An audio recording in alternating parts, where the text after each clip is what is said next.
All right, I want to make a quick confession here. I am not a life coach. No, I'm not a life coach because I'm a personal growth strategist. A personal growth strategist can help you think strategically and establish a strategy in the face of adversity. Maybe you're ready to go to the next level, but you don't see the starting line. You have a hunger and a drive inside you, but you feel like there's a fog that surrounds you. The responsibilities of every day bog you down, making it much more difficult and complicated to even start or feel as though you can start. A personal growth strategist not only allows you to define the starting line, but they help you have a breakthrough moment. Head over to MiguelLebron.com. That's MiguelLebron.com, where today you can set up a free 30-minute strategy session. So no, I'm not a life coach. I'm a personal growth strategist, and I want you to have a breakthrough moment. Can't be afraid of failure because failure is actually my best teacher. It can be your best teacher, but it's that commitment, full commitment to the process of where you're trying to go. Thank you for tuning in to Strategy Rewind. I'm your host, Miguel Lebron, and I'm a personal growth strategist. I help individuals think strategically and establish a strategy in order to be able to accomplish their breakthrough moment. And this podcast focuses on the strategies, the tactics, and the mindset necessary for a breakthrough moment. Hello, everyone, and welcome back to the program. I'm so excited to have with me a author, educator, entrepreneur, poet, a lifelong learner. I'm happy to have here today Mr. Raul Marin. Raul, thank you so much for being part of the program. Thank you, Miguel, for having me. It's a pleasure. Yes, sir. Now, one of the biggest things that you've been working on is your book. But before we jump into that, for those who aren't familiar with the work you've been doing, let them know about yourself. I'm a man of many passions. I have a lot of different professional hats that I've worn throughout the years. 17 years as an educator, specifically teaching adults English as a second language. 17 years as DJ Rumba, as for those that might know me as DJ Rumba. If you don't, I'm DJ Rumba. 17 years of that. About 3 years ago, I started to get a little bit into photography as well. I'm still learning the ropes of that, specifically the editing side. Boy, can I tell you, it is a whole nother animal to edit pictures. I mean, I have fun just, click. But once you get into the editing, that's where the sweat starts. A little bit of that, and in the last 2-3 years, I've also just really centered in on the writer / poet in me that was always there. It's just I finally decided to ignore those automatic negative thoughts in your mind, right? And I said to myself, you know what? If I've got that talent, then it's my time now to share it with the world, because I really believe that if you've got talents, then it's best the world benefits from them, right? Not instead of you keeping them to yourself, just share your talents with the world. Everybody benefits. Oftentimes people have the feeling that it's an and or situation when they are pursuing a passion. Talk a little bit about overcoming this idea that you have to choose. I'm a big believer in your gut feeling, because your mind and your heart are not always going to be on the same page, unfortunately. So oftentimes I have found that listening to my gut feeling can really help me stay on the right path. And I'll tell you a quick story about how I eventually became what everybody knows me today as DJ Rumba. I wanted to be an actor. I love acting. I studied acting for a year. I loved it. But life knocked on my door and said, you got to go take another route, because I wasn't getting any word from it. So I switched my major from theater performance to radio broadcasting. Loved my time in the studio and recording commercials and PSAs and weather and the whole enchilada. In my last semester of the program, I had the opportunity to be a DJ on the college's radio station, which was not an AM or FM station. It was an online radio station. And after my first show, we had to follow up with our professors so they can give us feedback. And what he said to me was, Raul, you were fantastic. You had the energy and you read everything with clarity and, amazing show. I just need you to do one thing for me. Get ready for this drum roll moment in my life. And what he said to me was, I need you to Americanize your name. And I'm just like deer in the headlights, right? Like,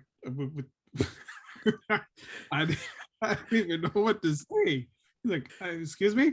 He's like, I just need you to, Americanize your name. It's going to fit better with our listeners. What do I say to such a question? I go home and I talk to my parents about it. They're completely like, how dare this man ask you such a question? Like, it's unbelievable. And I said, and I'm thinking to myself, well, here's this crossroads moment again where I'm like, acting didn't work. I came to radio broadcasting. Now my professor comes with this bold, crazy question. And if I choose not to follow his request, then, I'm short again. So, at that point, I wasn't a matter of me just choosing. It was like, I felt in my heart that like, this is what I want. This is what I need to do because I know that what's going to be on the other side is going to be my future career. Right. So I said to myself, I'm just going to roll with it. And whatever American name he decides to give me, it's still going to be all me in the studio. Right.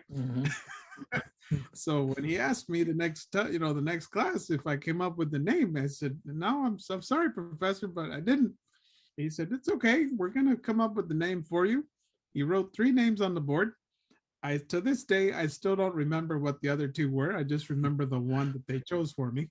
And, everybody voted on class, we're going to vote on Raul's radio name for the semester. And like, kindly, write on this piece of paper here, which name you think best fits him.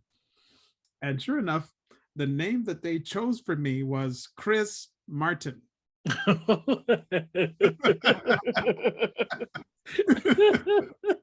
Okay. I didn't see that one coming. Oh my goodness. So yeah, I was Chris Martin that whole semester. Do I regret it? Definitely not, because it was fantastic. Okay. So how do we get from Chris Martin to DJ Rumba? How do we get to that transition? So after I had another crossroads moment. I realized that to make it big in radio, you really have to be in radio for a long time. Like, I feel like the morning show hosts, especially, they're probably the ones who are the most successful because they've been in radio for years, right? But they started somewhere, and I figured that's probably the same trajectory that I need to do. And there was this rising in popularity Latin radio station that was starting to hire. And I applied for this position. And little did I know that the position they were looking to fill was what they called the graveyard shift. So from like 11 p.m. to 5 a.m. when the morning hosts would come, I'd just be in the studio pushing the button. Not what I wanted to do, right? I wanted to be on the microphone and everything. And at the time, it was coming up on a big European trip that I was going to do, because I had just graduated from college. My younger sister was turning 15, and as you know, us Latinos, we celebrate quinceañeras, all out. She did not want to go that route. She was fine with just a small, intimate family dinner, because what she wanted was to go to Europe, specifically to Italy, because she's a big fan of the Gladiator film with Russell Crowe. Yep.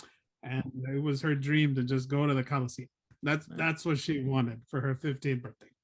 And my parents were celebrating their 25th wedding anniversary. So it's like, do I go to Europe, or do I stick around and I do this, pushing buttons? Push a button, no. And he said to me, it's like the position's yours. I did well on the interview. He said, but I can't guarantee you that you're going to have the job when you come back. Mm. So I'm like, you're a push the button guy. I'm like, I don't know if I'll ever go back to Europe. So I went. I'm doing the Europe trip. I came back.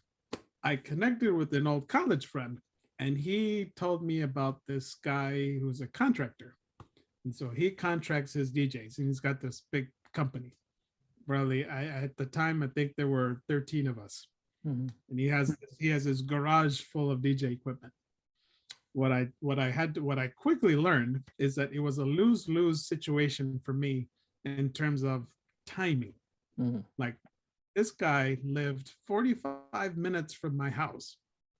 So when I had a weekend with a gig to do, calculate 45-ish minutes to drive to the guy's house, load my car, drive to the venue, set up the equipment, play the music for however long the event was supposed to be, take the equipment down, load my car, drive back to the guy's house, drop off the equipment, and then finally drive to my house.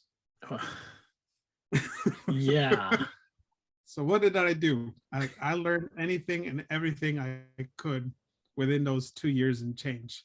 And I realized that, like, I'm pretty good at this. Like, I could see myself doing this in the long haul, but with my own terms, like my own stuff, my own clients. So I saved everything I made with him, and I got my own stuff because I just knew that. I mean, not to mention the fact that he was making the bulk of the money. Like, he was just paying me like a piece of pie of a fraction, like one outside of like a full yeah. That way he was making the bulk of the money. So I saved everything I could. I learned all the ins and outs of just being like the DJ, which is just more than just playing the button, right? You're the MC. You're the life of the party. Like, if you suck, then the party sucks. You talk about these moments where you call it drum roll moments, that crossroad moment. And so often, we get to that crossroad. We have a dream, we have a vision, a goal we want to accomplish, but we get to that crossroad and it's like, okay, am I going to be willing to drive the 45 minutes, go to the venue, come back, leave the equipment, drive 40, like whatever, equivalent of that story. We all have a similar with regards to that crossroad. Now, initially you said, it's about following your gut. What do you tell that individual that right now is on that crossroads and is like, I want to go uphill, but that journey is often one very, very difficult? I would tell them, the first step is always the most important one, which is usually the hardest one they take, right? There's that fear, there's that doubt, can I do this? Being an educator for 17 years, one of the questions that I always got asked all the time, how long is it going to take me to learn to speak English the way you and I are speaking? And my answer is always the same. How hungry are you to learn it? I get this blank look and I'm like, I can't answer that question for you because that's very subjective to how your work ethic, your commitment, your effort, your passion to really learn this language, and what you want to use it for. Because it's one thing for me to just say, I want to do this. Do you know the why about it? Is it career based? Is it academic based? Is it a hobby? Is it a hobby that you want to turn into a business? And if once you answer those questions, then it's just a matter of you really being committed to the process, because there's gonna be falls, there's gonna be trips, and it's not gonna be all sunshine and rainbows the way this guy Rocky would say in his film, right? But you can't give up either. Like, you just can't give up, because that's you learn the most from failure. If they know in their gut that they're really passionate about something, and if they're second guessing themselves, it's probably the right decision for them to take. It's just they're afraid, right, of failure. Can't be afraid of failure because failure is actually my best teacher. Mhm. It can be your best teacher, but it's that commitment, full commitment to the process of where you're trying to go, and have your the right support system, the right mentor, friends, teachers. I mean, everybody. You don't have to do this process alone. You go from being Chris Martin to Yeah. becoming DJ Rumba.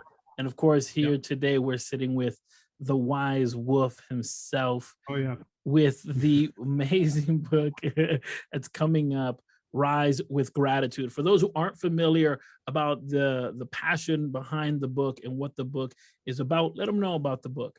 Yeah, man. I've always been the writer in the family.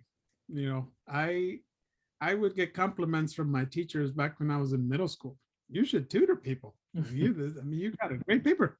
So I would get the chats all the time. Yo, Raul, like, do my homework, dude. I ask that all the time. Writing's just always been something that it just comes naturally to me. And for the longest time, I just had this. I did not have the confidence in myself to live something with writing. I'd always question, well, who's going to read it? What am I going to write about? All these things. My mom would always be like that positive voice in my mind, like, you can do this. She used to raise me saying to myself three things: I think I can, I know I can, and I will. I want you to say it until you believe it. Don't just say it to say it. Like, I think I can, I know I can, I will. Because I'd say, oh, I can't do this. It's too hard. Oh, I can't do this. It's complicated. You'd never want to hear any negativity out of my mouth. But fast forward to about 2 years ago, when the pandemic started, I connected with our mutual friend Jose Escobar. Mm-hmm. Yes, sir. And he invited me to join a program that was spirit, mind, and body focused. I had never taken such a program. And that's when the real wheels really started turning in my mind about my confidence in myself to, pursue something that I'm passionate about, like writing, that I can do with ease. But that, there's a reason why. If I'm gifted with it, there's a reason why I'm gifted with it. Mm-hmm. Therefore, I need to write a book. So that process like really started to tweak my mind about how life is a school. You can never settle, because the moment you settle, that competition is going to roll you over. You gotta keep learning, gotta keep growing, you gotta keep feeding your mind the right things. And in my case, just keep on writing. And as I continued to do that, and it became a part of my daily habits, that's when I started to realize, is like, the same motivation and these same life lessons that I've learned, I want to share them with people. And that's the reason why I titled the book the way I have. Because I mean, I could say, sure, I wake up, but the motivation and the courage you feel to get after success when you say, I rise today, oh man, there's nothing like it. Gratitude to me is my key ingredient to success with whatever we do every day. Growth mindset, and I've listened to so many. I've been to so many events where they say it's not that you want to be with like-minded people, you want to be with growth-minded people, Mm-hmm. because growth-minded people are all about you staying the course of success, which is lifelong. You'll never just, well, I did this and I'm done. They just stay on that path, and they continue to learn, and they continue to grow. And I like to say, you're that much closer to living your dream. So keep on growing. And greatness, I have a personal goal of reading 12 books a year. So I basically want to read one book a month. Mm-hmm. So I'm on book number 7 now. The last book I just read was Better Than Good by Zig Ziglar. And that's where I really learned the enemy of great is good. Mm-hmm. Like, why settle for good when you can be great?